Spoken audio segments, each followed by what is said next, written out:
I'm excited to have Aubrey Nestman here as my guest today. Aubrey is a financial planner. She's the owner of Nestman and Associates with Ameriprise Financial Services. Today we're going to talk about all kinds of different life transitions and how you can prepare for those transitions. Of course, there are transitions that we plan for in life and we welcome those transitions. And then there are the transitions that happen that no one saw coming. With a good financial plan, you can be well prepared and learn better how to navigate those circumstances. Welcome, Aubrey. Thanks for having me. Today, I want to talk about the transitions that people plan for. What do you see in your practice as some of those, those welcome transitions? Your first job, out of college, your first marriage, baby, then moving on into career changes, as well as retirement and transitioning into the next phase of your adult life. How can working with a financial planner help you prepare to navigate those transitions? I look at myself as the GPS for my clients, right? So they are the drivers, and I am the GPS system telling them, here's all the places that we can go. You set the address, and then I'll set the course. We'll work together to get there, and there's 100 different ways to do something. Let's find the most efficient path to do that and make sure that you're hitting the goals that you've set for yourself. One of the things that I've seen in my practice is it's common that one spouse in a marriage sort of takes the back seat, so to speak, Sure. right, on this journey, and they don't really engage and aren't as involved in the financial planning process. Do you see that? And if so, how do you encourage that spouse to be an active participant in the process? I think that there's always going to be one person that's going to be more of the driver on whatever journey they're taking, right? Financially, especially. You have to have both of the people engaged because both of them are taking the journey together. So you want to engage that other client, make sure that their needs are being met, their wants are being met, and they understand the process. They may not be the driver. They may sit in the passenger seat. They may be in the back seat, right? But they're still on the journey and they're still being inputting on that journey, right? You're still telling people to stop at Buc-ee's, right? Right. So you want to make sure that both clients are engaged. And maybe that doesn't mean every single meeting both people have to be there, right? Because the priorities are different. But at least once or twice a year, we come together as an entire unit and meet and figure out that we are on the same path and make sure that we are continuing on and that we haven't had any detours. One of the things I think that can hold people back from working with a financial planner is just feeling overwhelmed and feeling maybe like they don't know enough to ask the right questions and they're self-conscious. They don't want to sound stupid. What do you tell people? How do you keep them enrolled? I have a very open dialogue with my clients, and there are no stupid questions, right? Everybody is going to look at this in a different way. And everyone is going to have an individual experience rather than a collective, right? So when you get advice from a mass media situation, that doesn't necessarily tailor to your needs, right? So you're going to want to ask those questions that are important to you. That's one of the big questions that I ask my clients. What is important to you? What do you want from this? Education is a huge foundation, and making sure that my clients understand here are all of the things that we have to choose from, and here's why I'm leaning towards this one as the best choice for you. These are all of the reasons why that is. Here are the pros and here are the cons. Now you make the decision.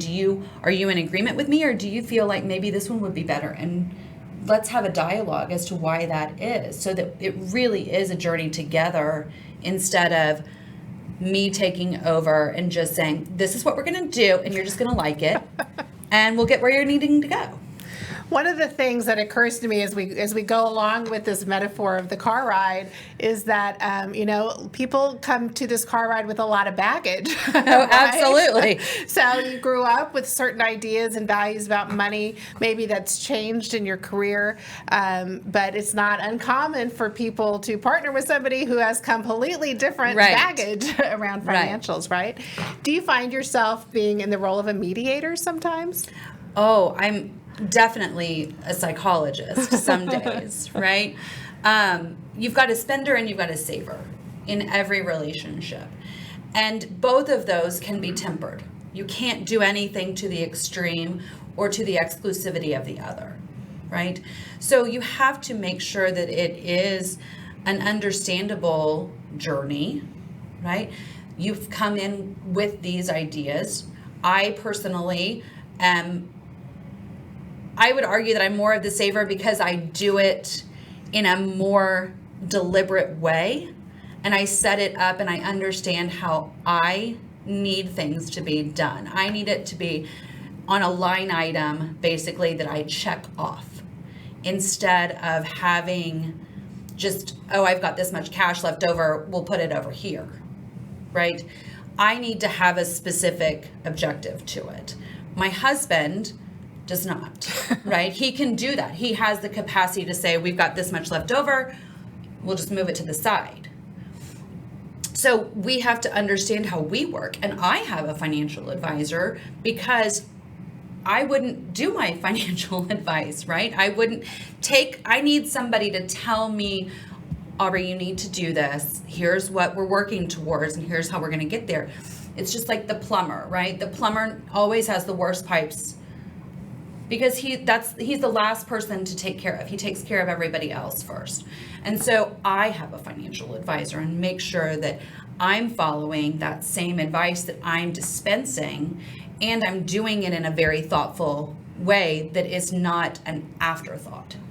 Well, I think it's helpful to have a professional who's advising you. Absolutely. And they have a completely different perspective. It's sort of like air The traffic objectivity. control, right? Like Yeah. they can see all the airplanes coming in and out, and it can really help protect you.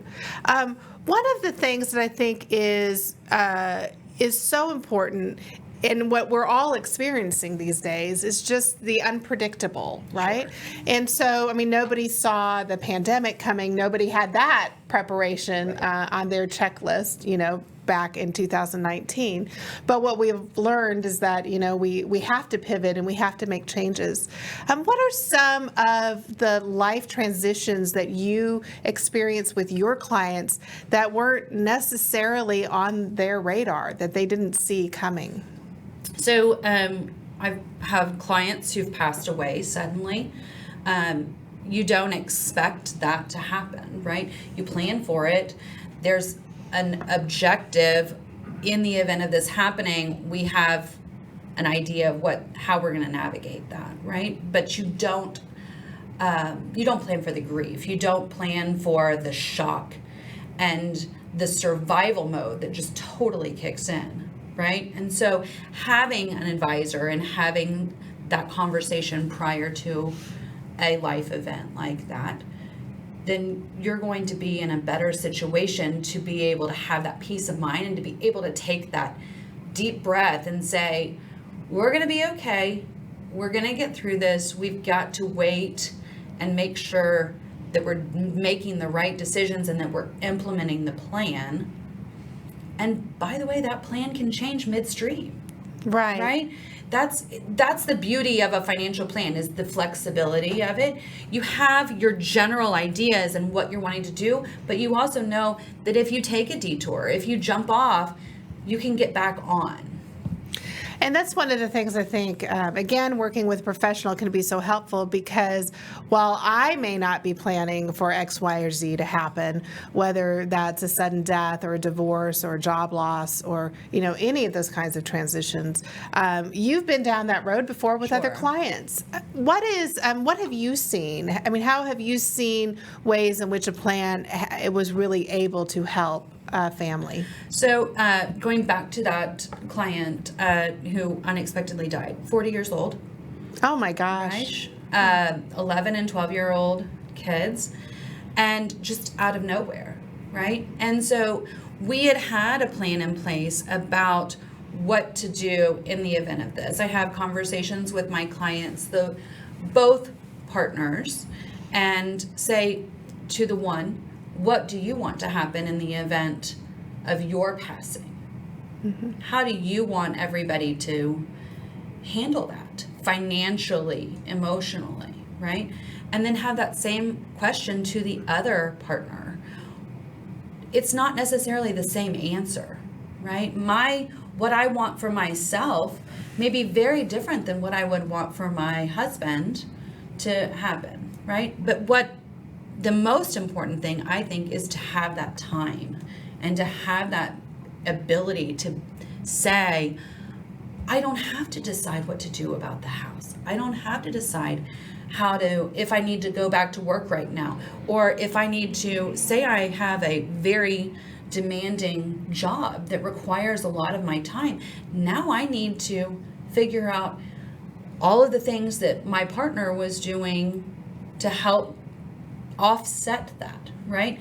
Now I need to be emotionally available as well as physically available. Does that mean that I'm going to take a lesser role in my current job, my current company? Does that mean I take a leave of absence, right? And having the ability to make those decisions when you don't want to upset everything because you've had such a shock to the core, right?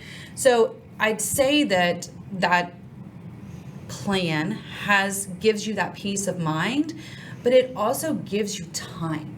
And that's, I think, the most important thing to have when you have a really significant event like a death. Right. And that time just gives you opportunity to reevaluate your goals, right? Mm-hmm. And to create new goals and to make decisions that aren't made in a moment of grief. I think that's so important. Absolutely. We were talking about it. It takes about a year to work through a grief process, sometimes longer, sometimes a little less. And that's a grief process, whether it's a death or a divorce. I mean, I know in my world, I deal with a lot of people who didn't see the divorce coming. And for them, it is as blindsiding as a sudden death might be. Well, and it can be just as devastating, right? I mean, you really are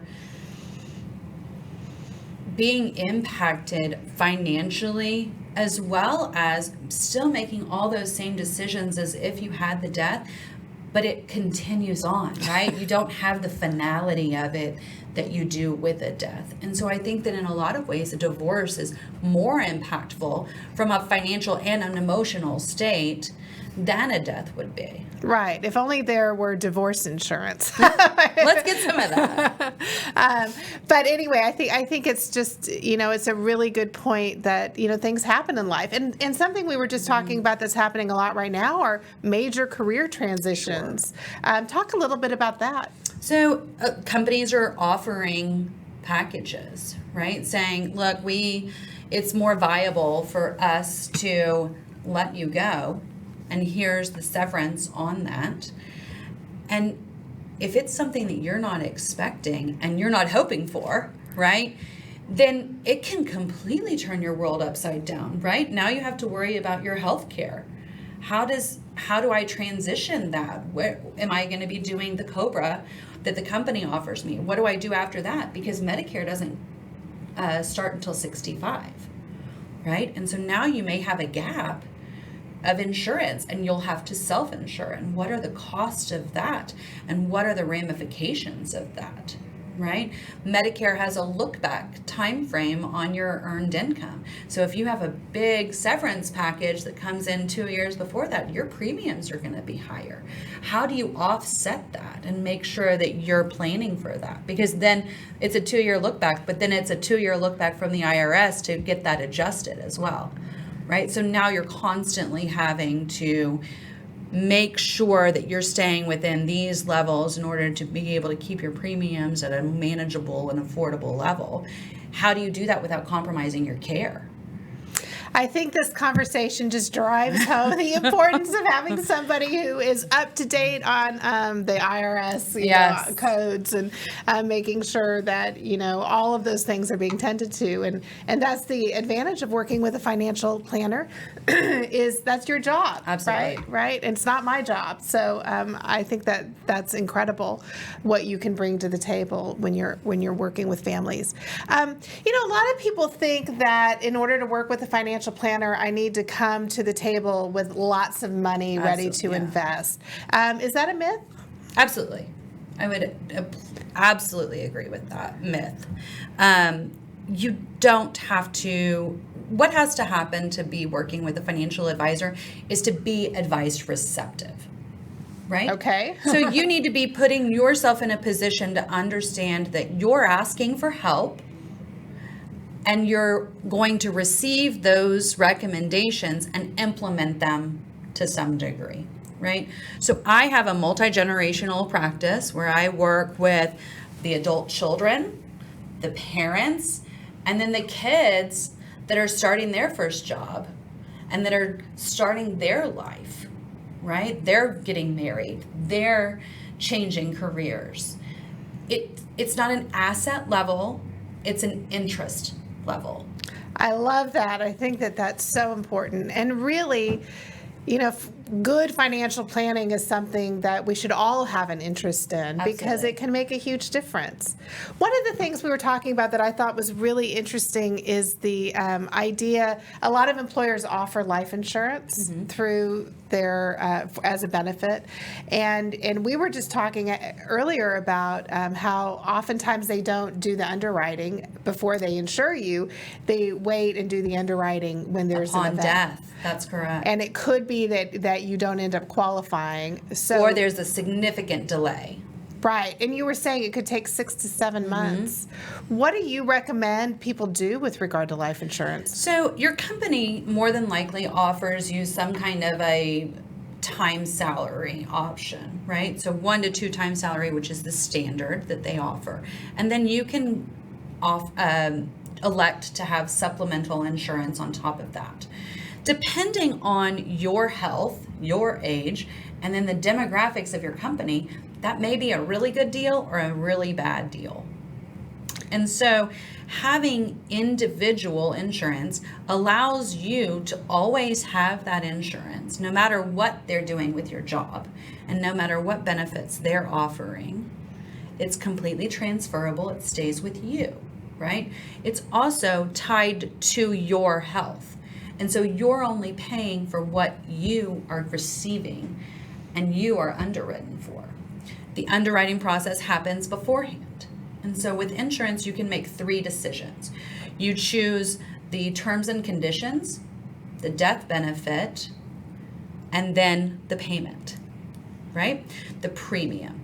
So I prefer, you can choose 2 out of those 3. And the choices that I want to make on those are I want to know what I'm going to get in the event of me qualifying for this or my spouse, whoever my beneficiary may be, right? And I want to know under what conditions they receive that. So I want those terms and conditions, and I want the death benefit amount. Then the insurance company is going to choose the premium based on those 2 decisions that I've made. So I can choose to then, once they tell me that premium, I can say, it's a little steep. Let's reroute this a little bit. Or, great, let's do this, right? And I know what happens in that event.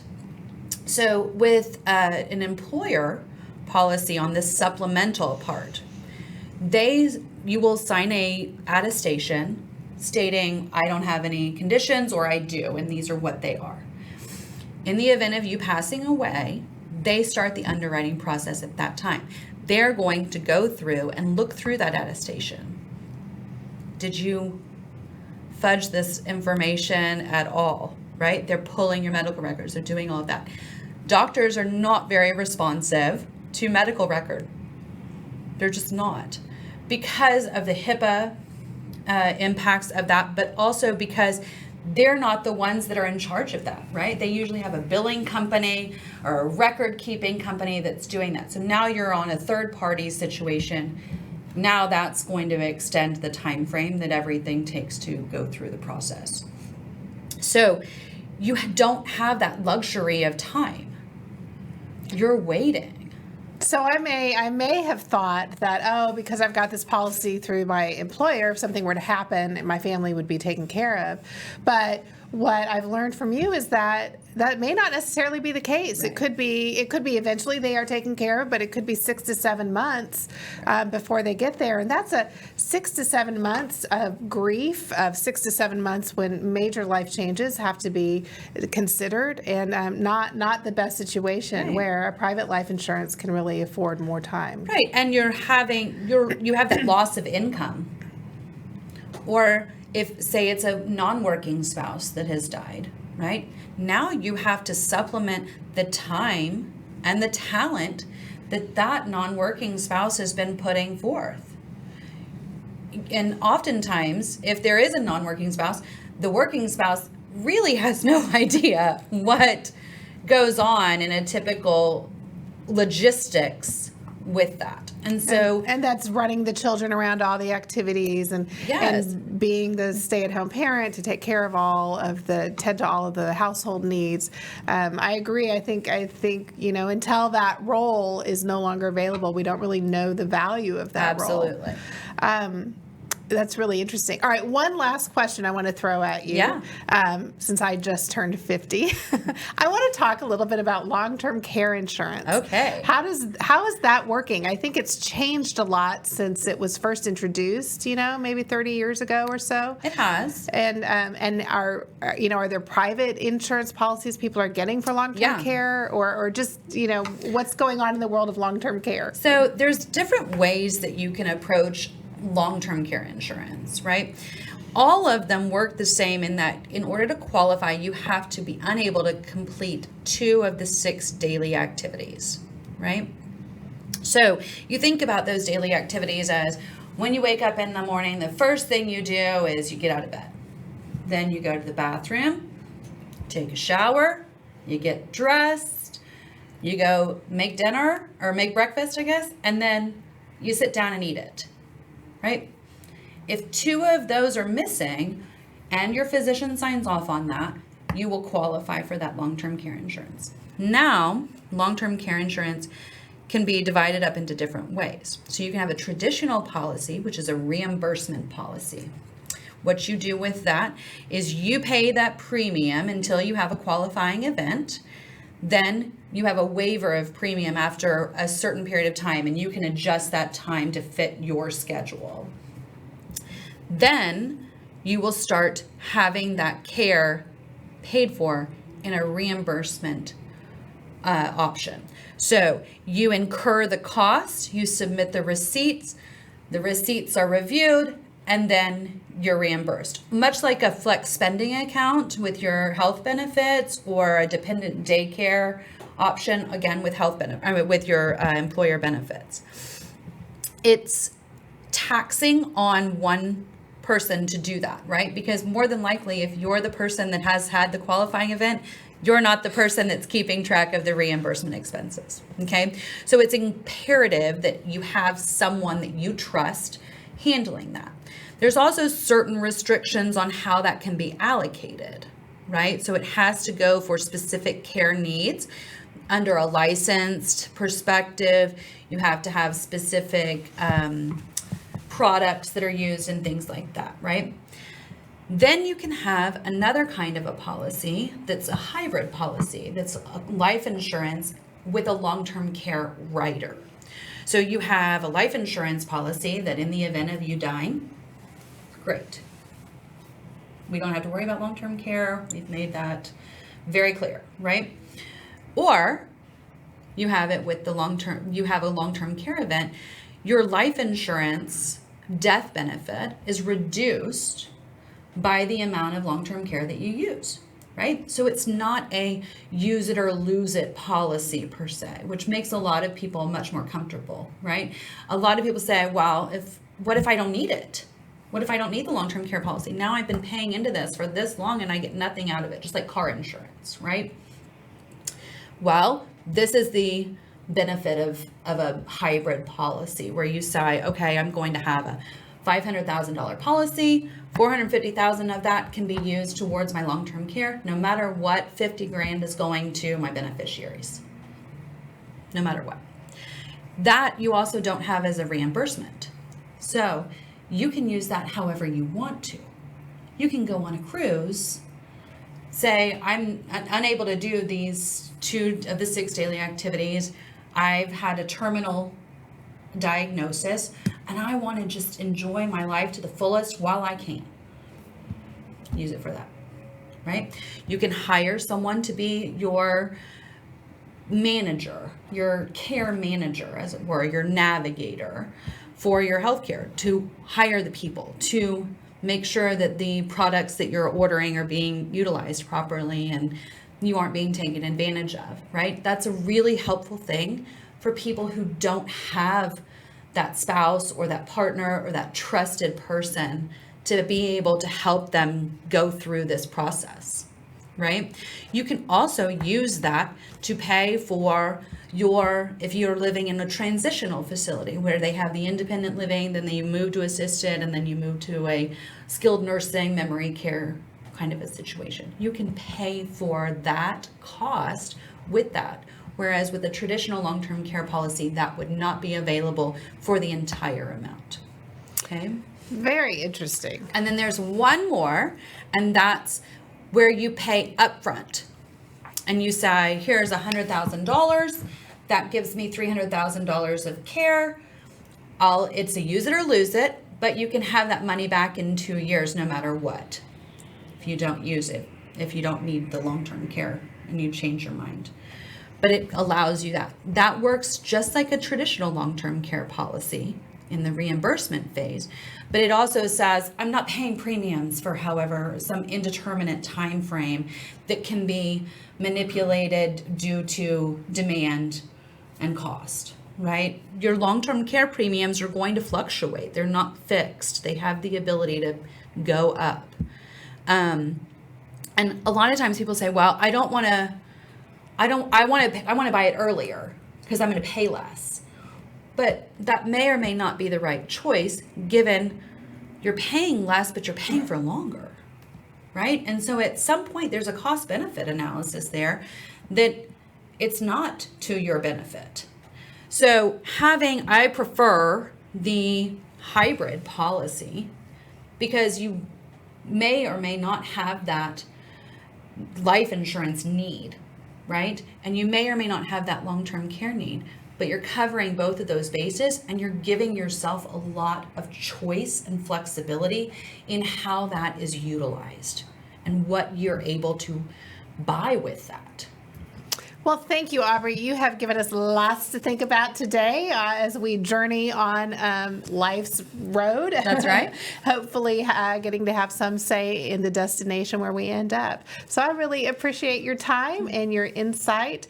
And we have information if you want to connect with Aubrey. We'll include her link down below. So hopefully you can learn more about her and the services she offers. Well, thanks for having me.